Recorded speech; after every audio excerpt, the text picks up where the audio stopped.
بسم اللہ الرحمن الرحیم۔ شروع اللہ کا نام لے کر جو بڑا مہربان اور نہایت رحم والا ہے۔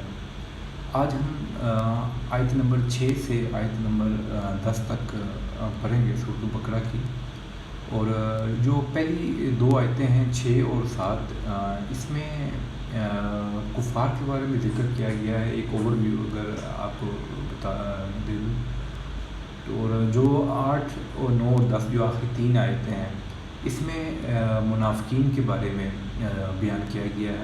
تو پہلے ہم آیت نمبر 6 سے شروع کرتے ہیں۔ ان الذین کفروا سواء علیہم اانذرتہم ام لم تنذرہم لا یؤمنون۔ بلا شبہ جن لوگوں نے انکار کر دیا، آپ انہیں ڈرائیں یا نہ ڈرائیں، ان کے لیے ایک ہی بات ہے، وہ ایمان نہیں لانے کے۔ یہ کفار کے بارے میں بتایا گیا ہے کہ کچھ لوگ ہیں، کچھ کفار ہیں جو سوچ سمجھ کے حق کو پہچان کر پھر بھی اسلام کی طرف نہیں آ رہے۔ ان لوگوں کے بارے میں بتایا گیا ہے کہ آپ جو مرضی کوشش کر لیں، انہیں جتنا مرضی ڈرا لیں، حق بتا دیں، وہ اسلام کی طرف نہیں آنے والے۔ ختم اللہ، اس سے اگلی آیت ہے، ختم اللہ علی قلوبہم وعلی سمعہم وعلی ابصارہم غشاوۃ ولہم عذاب عظیم۔ یہ آیت نمبر 7 ہے۔ اللہ نے ان کے دلوں اور کانوں پر مہر لگا دی ہے، اور ان کی آنکھوں پر پردہ ہے، اور ان کے لیے بہت بڑا عذاب ہے۔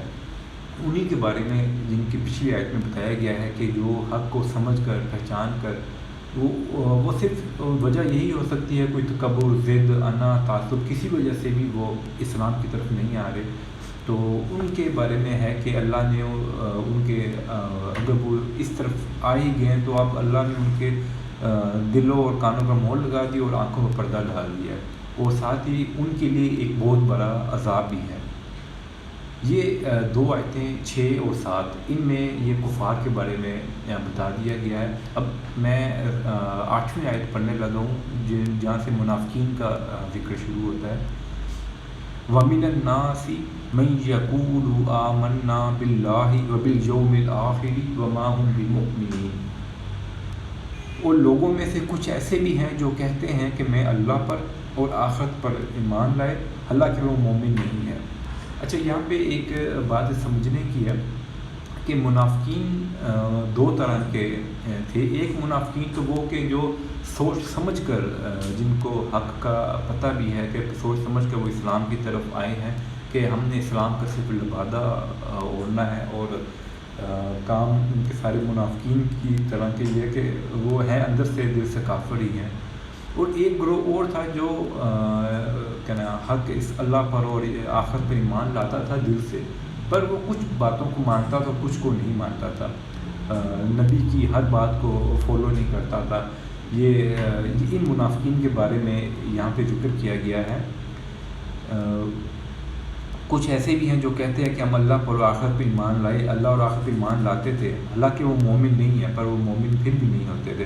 اس سے اگلی آیت میں بتایا ہے، یخادعون اللہ والذین آمنوا وما یخدعون الا انفسهم وما یشعرون۔ وہ اللہ سے دھوکہ کر رہے ہیں اور ان سے بھی جو ایمان لائے، مطلب وہ اللہ کو بھی اور ایمان والوں کو دھوکہ دے رہے ہیں۔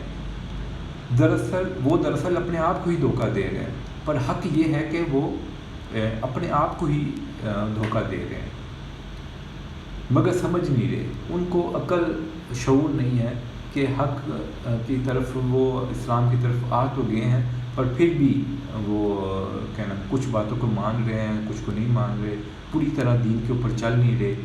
یہ ان لوگوں کے بارے میں ذکر کیا گیا ہے۔ آخری آیت ہے، فی قلوبہم مرض فزادہم اللہ مرضا ولہم عذاب علیم بما کانوا یکذبون۔ ایسے لوگوں کے دلوں میں نفاق کا مرض ہے جسے اللہ تعالیٰ نے زیادہ بڑھا دیا، اور جو وہ جھوٹ بک رہے ہیں اس کے اور ان کے لیے المناک عذاب ہے۔ مطلب ایسے لوگ، اللہ تعالیٰ کی ایک سنت ہے کہ جو حق پر چلے گا اس کے لیے حق کا دروازہ کھلتا جائے گا، اور جو برائی کی طرف جائے گا اس کے لیے ہر آنے والی جو اس کی برائی کی طرف خواہش ہوگی، وہ اس کے لیے آنے والی برائی اور ہلکی ہوتی جائے گی۔ یہ اللہ کی ایک سنت ہے۔ تو ان لوگوں کے اللہ نے بتایا ہے کہ اللہ تعالیٰ نے زیادہ بڑھا دیا، مطلب ان کا نفاق کا مرض ہے، اللہ تعالیٰ نے اور اس کو بڑھا دیا، وہ برائی کی طرف مزید چلتے گئے، اور وہ جو جھوٹ بول رہے ہیں اس کے اور اللہ نے ان کے لیے ایک المناک عذاب بھی تیار کیا ہے جو ان کو عذاب ہوگا۔ یہ ہم نے آج 6 سے لے کے آیت نمبر 6 سے لے کے آیت نمبر 10 تک ہم نے پڑھا۔